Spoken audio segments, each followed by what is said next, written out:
Good evening. It's March 14th, 2025, and it's my pleasure, it's Friday.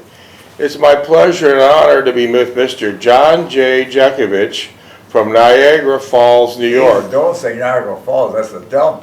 Okay, I'll start again, edit.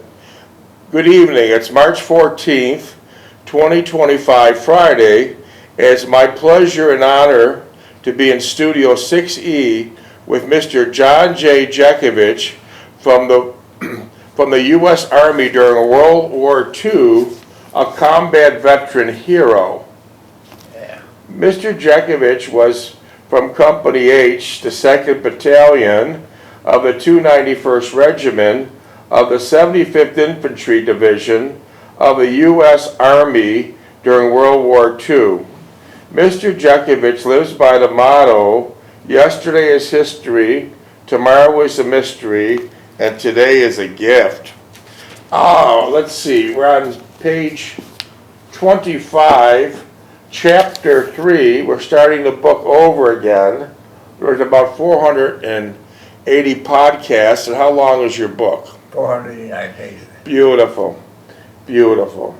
Okay, I'll need to open up this laptop to start reading.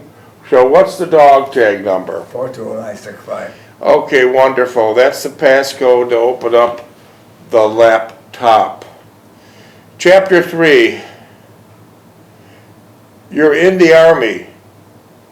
I received my draft notice and was to take my physical in several weeks.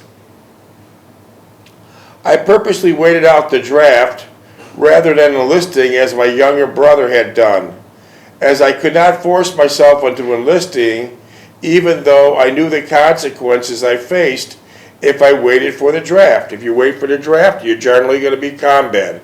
If you enlist, you could pick a better position in the services. Like, what did your brother Steve get by enlisting? What did he do?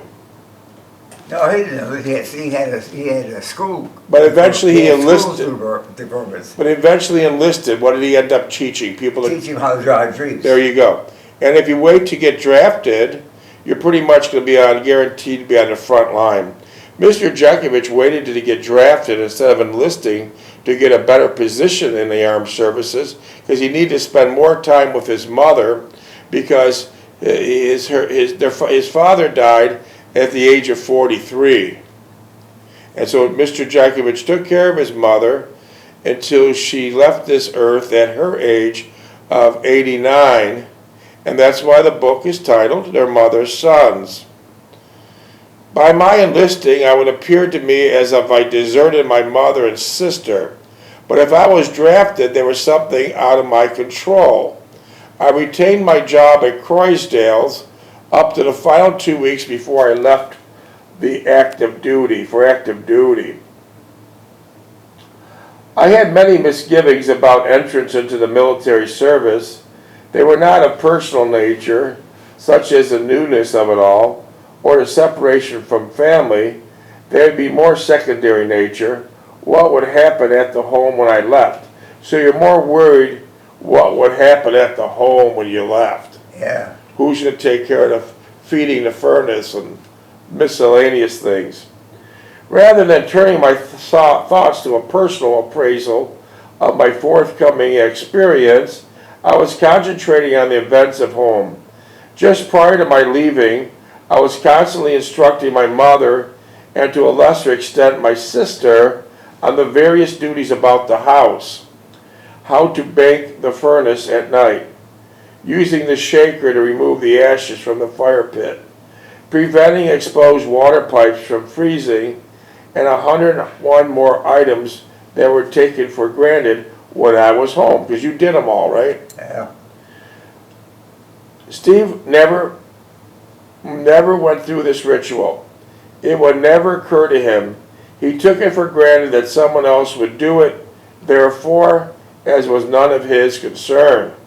Looky, your other brother, never availed himself to details of this nature when he was at home, so he certainly would not concern himself with them in this absence. I also requested the help of the tenants upstairs, stating that I would appreciate any help they afforded my mother while I was away. They were good, decent people, and they gave me the assurance that they would help in any way they could and not to worry. All in all, I presumed I had covered everything relative to the welfare of my mother and sister, and that I checked around the house for anything that I might have missed that needed attention, or perhaps something I could alert Mother to keep a watchful eye on future attention. I was concerned about leaving such an extent that I completely forgot about the service and all that would entail. I had no girlfriend to go to, and for the fleeting moment, I thought about Jessie, how wonderful it would be to see her and once again spend my last few days with her. I thought about my school days and how lonely they were for the most part, and wondered if I'd make friends while in the service. And my past history was an indication it'd be the same thing all over again. I did not look forward to going into the service, not because of my trepidation of not doing well there, but because I was leaving so much behind that I loved. I can recall the last several days in which I was home. Mother took me shopping at Silberg's, a large men's clothing store located at the north end of town. She proceeded to buy me several sets of underwear and a couple pairs of socks, along with a money belt to wear under my shirt around my waist. Now, did you ever use the money belt? Hey, I used it. Yeah, I used it for a while. Yeah. How about the underwears and clothing? Did you have to use GI stuff? I took them. They were furnishing me with all that stuff. Yeah. So what'd you do with it? You didn't use them, right? I put them in the locker, in my locker. Okay. A money belt. So you actually used the money belt. Yeah. That was good thinking of your mother. You still have that money belt? Yeah, I used it for a while. Yeah. Oh, beautiful. Beautiful. I did not think I would have any use for the money belt, which proved to be correct. As for the clothes, they were shipped back home several days later after induction. Back home. So they had to ship them back home. They didn't want you to have civilian clothes. I thought Mother's gesture was sincere, and I felt sorry for her, knowing that she did not want to see me go.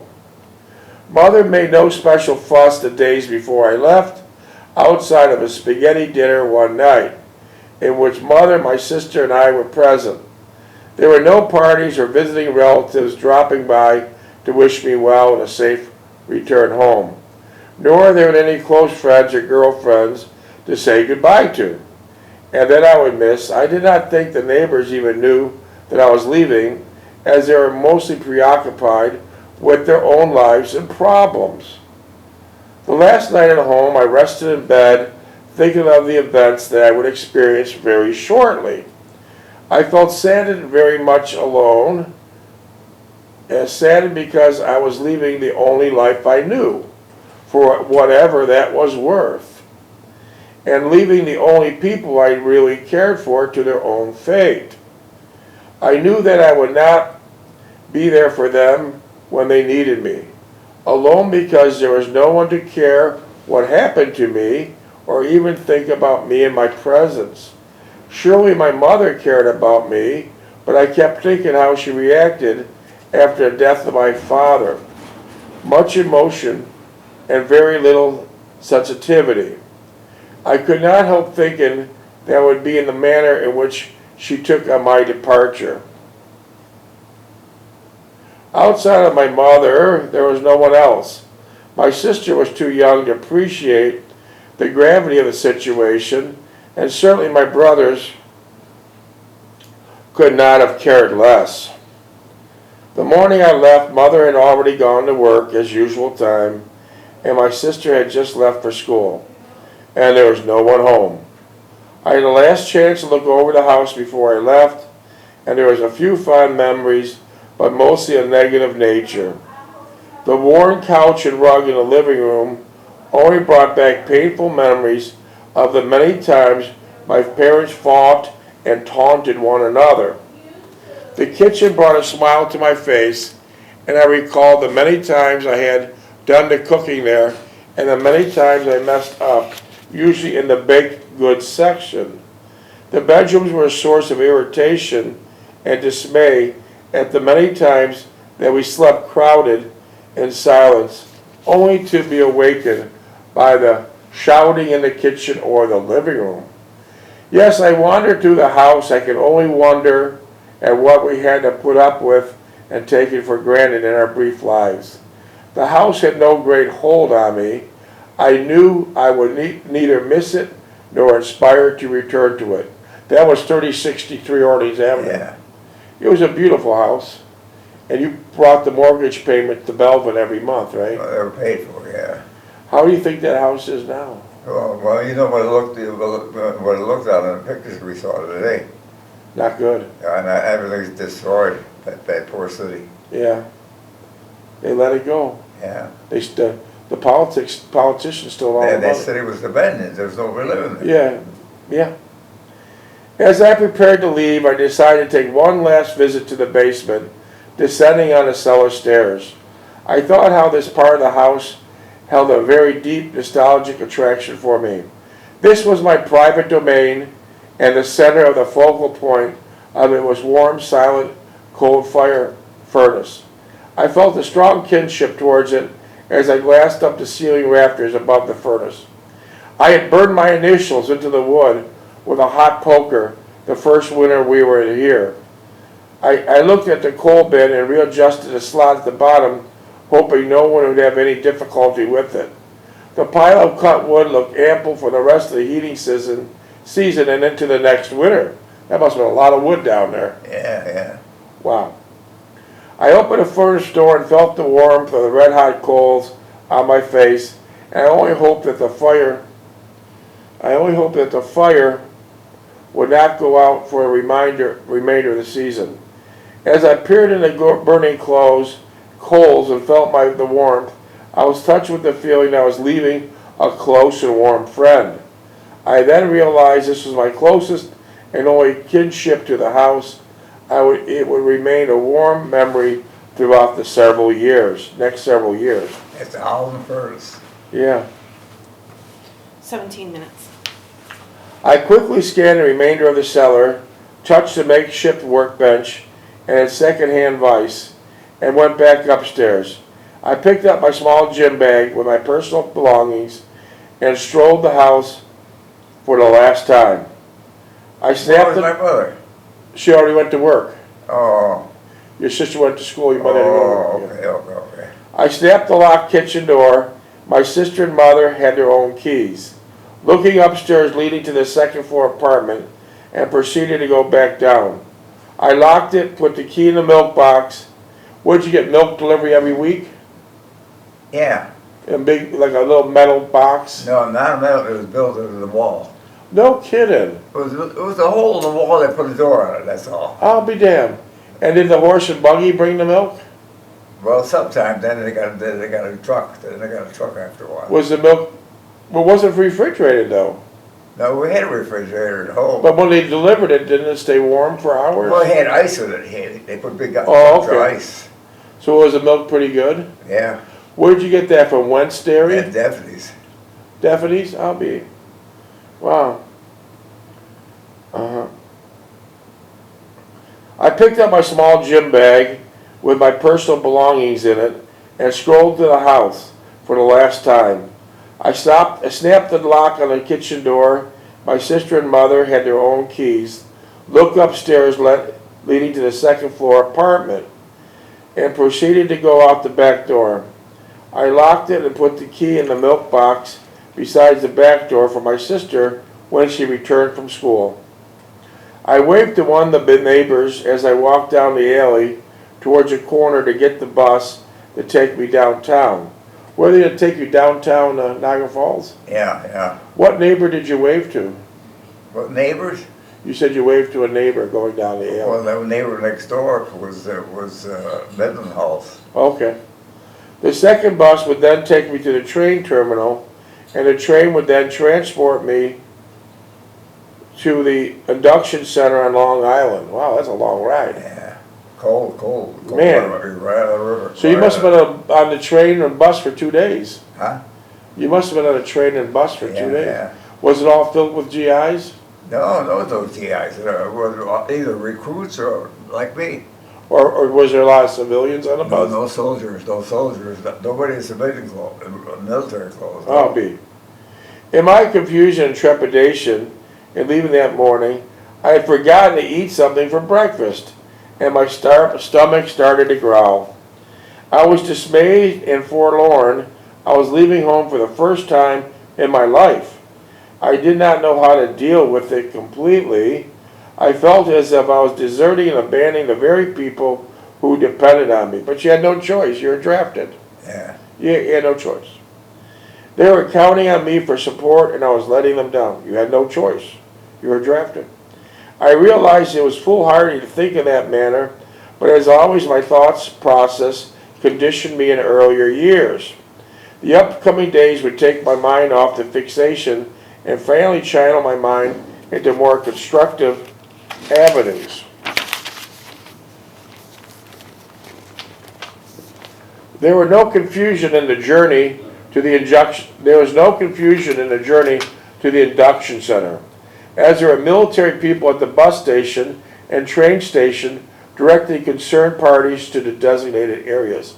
So even though you're still in the falls, there was military people telling you which way to go.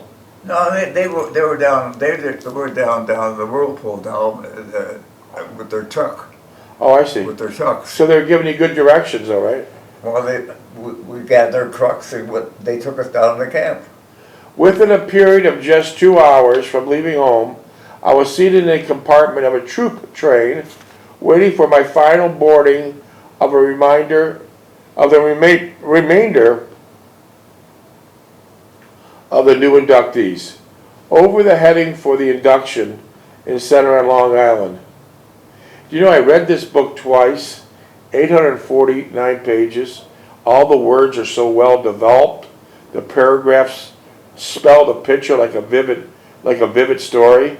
And then I have to laugh at that guy in New York told you. Yeah, this is all right, but he made a lot of mistakes. All that shit. Tally. Yeah, what do you want? He had no idea what he was talking about. Well, that's them. He just wanted to shoot his mouth off. Yeah.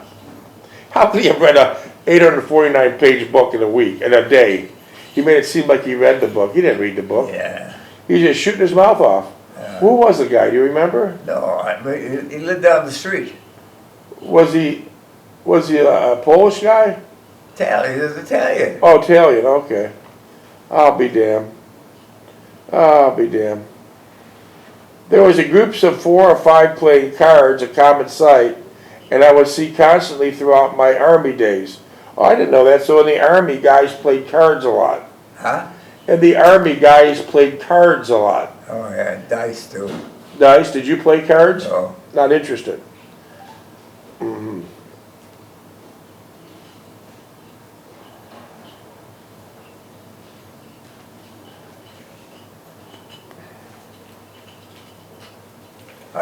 Oh. Hi, John. Well, hello. How you doing? All right. Also, I had never been in the midst of so many people. So there's a lot of people. All young draftees at one time. There were groups of 4 or 5 playing cards, a common sight I would see constantly throughout my Army days.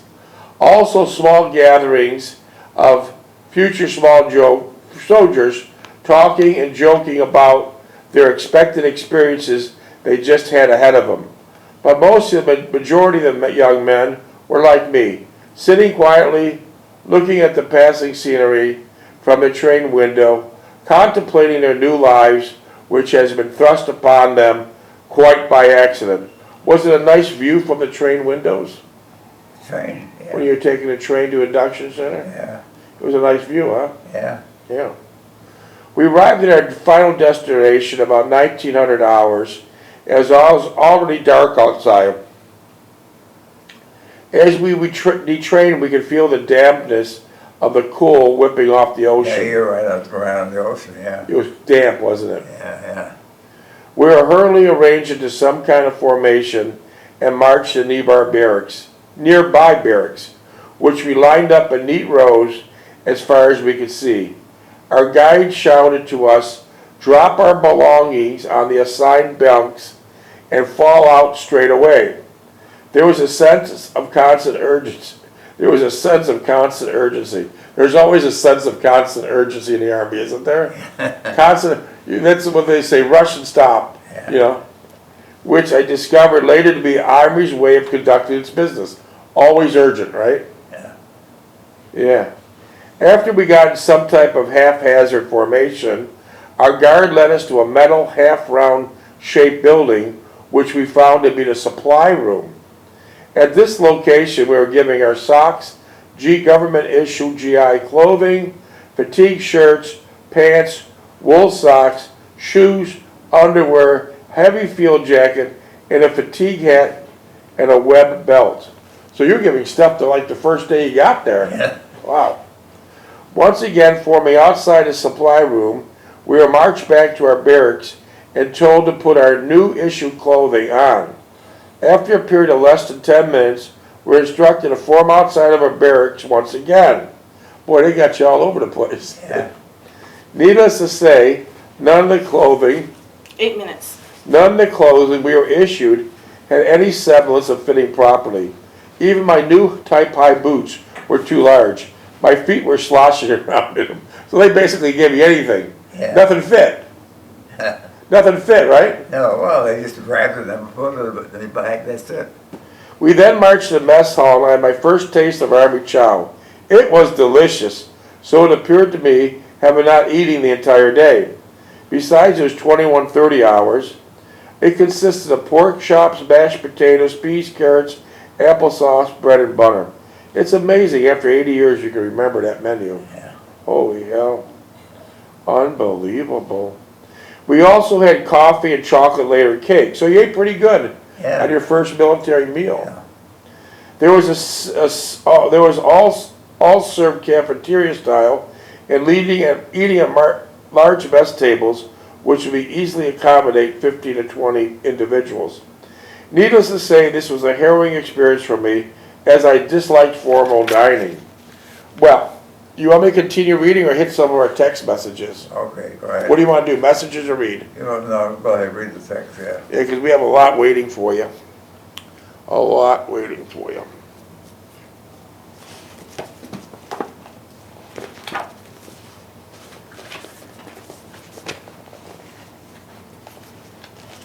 All right, let's see what we got here.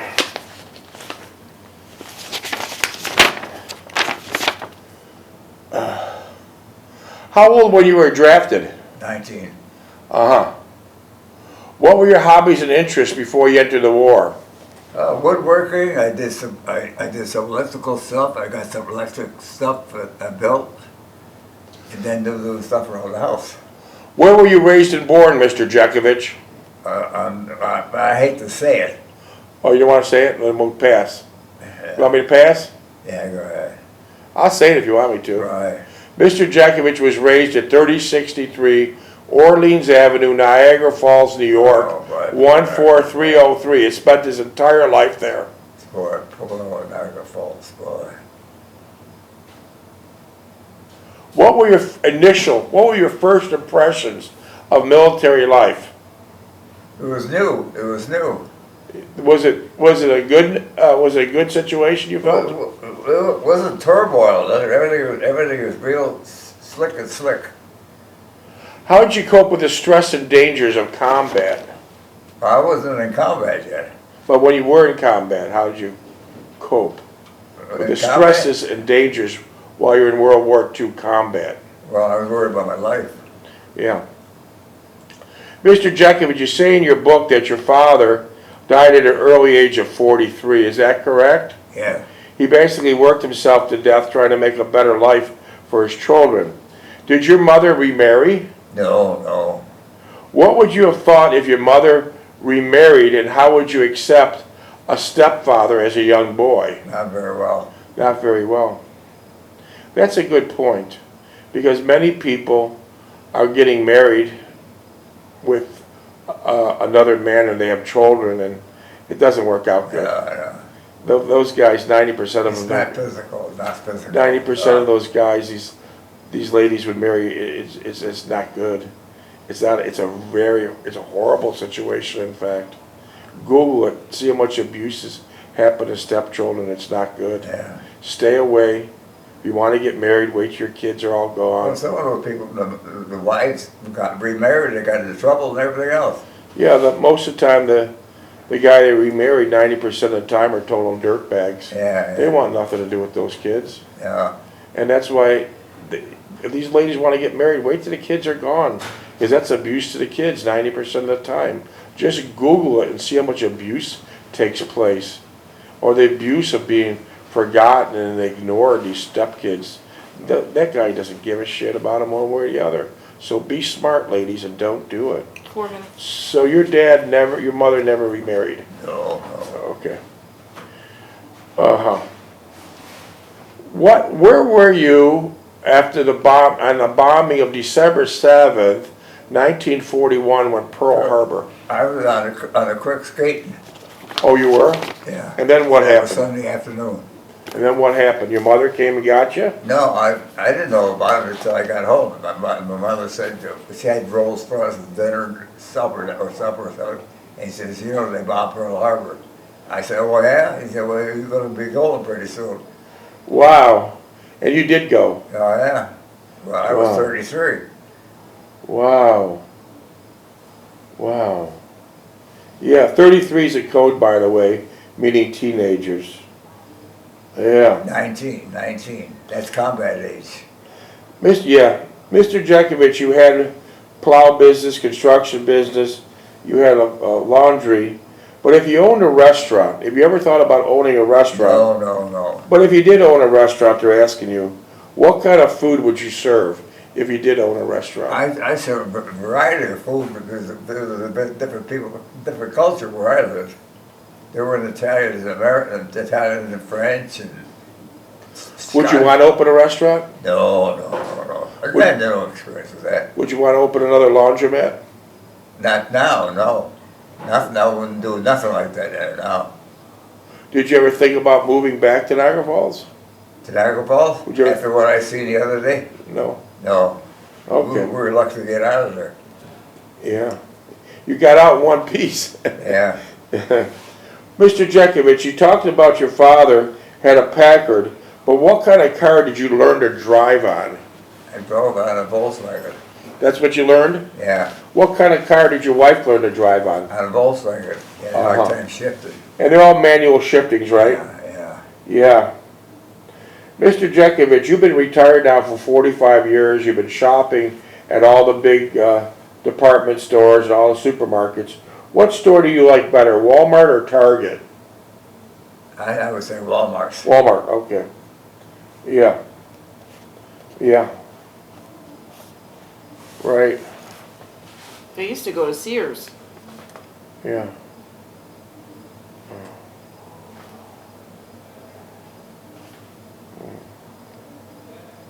What is your favorite way to stay in shape? Running.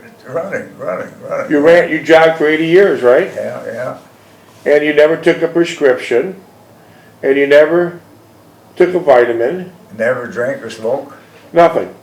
And that's why you're here. Mr. Jeckovich was born in 1925, and this is 2025, and Mr. Jeckovich is knocking on the door of 100. Pearly gates. And not only that, he's a comedian. Yeah, he is. This guy's a damn comedian. Minutes? Come on. Huh? Minutes? He is funny, 50 seconds. You're a comedian. Holy hell. Mr. Jeckovich, would you describe yourself as a neat or messy person? Neat. Mr. Jeckovich, would you ever want, then or now, a dog or cat in your life? No, never. You're not a pet person? No. How about a goldfish? You had an Well, we aquarium? had goldfish for a while. Tell us about that aquarium you had. We had an aquarium, and it took a lot of work. We had to change the water, and we had a big basin for them. We had about 5 fishes there. But after a while, they just died away. Yeah. So we thumped the whole thing out, forget about it. Oh, the rabbit. So no cats? Huh? No cats?